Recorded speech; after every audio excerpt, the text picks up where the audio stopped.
Every culture is better understood if expressed in language people are familiar with.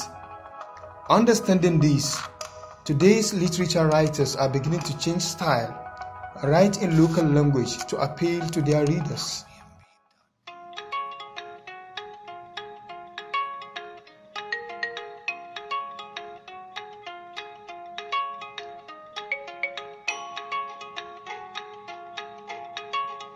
When I started writing in English, but when I came to Kano, I realized that most of the people speaking in Kano speaks Hausa, and we have more of our audience, that the readers, prefer books from the local language. So I started writing in Hausa, and I really enjoyed it. And it's passing culture, because so many things, some words, some of our children doesn't know how to pronounce them unless they read it in the Hausa, in the mother tongue, the Hausa language. And I think it's a better way of expressing yourself. You know, you can preserve your culture with your language. So I think writing in Hausa is a very good thing, because it helps to preserve the culture and tradition of the people.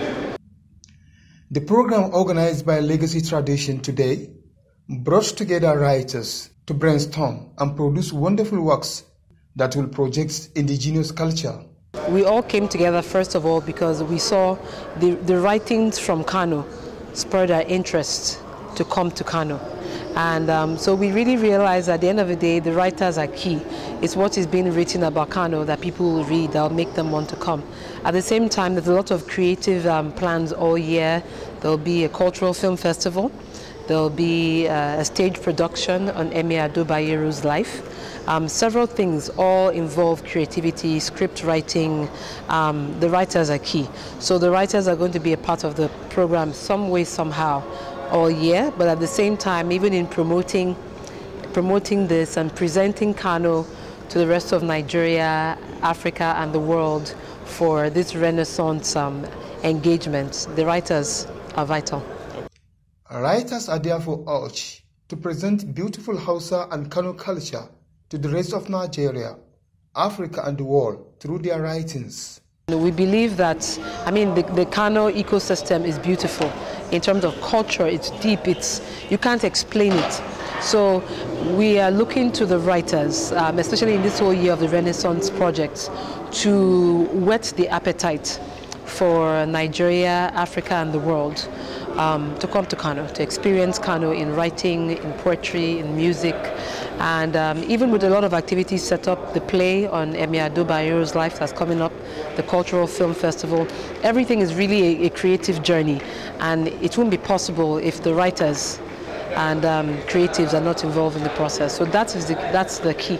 Still, due to cultural reasons, writers, especially women, face a lot of challenges, and on the overall, many people do not attach value to writing, even though things are beginning to change.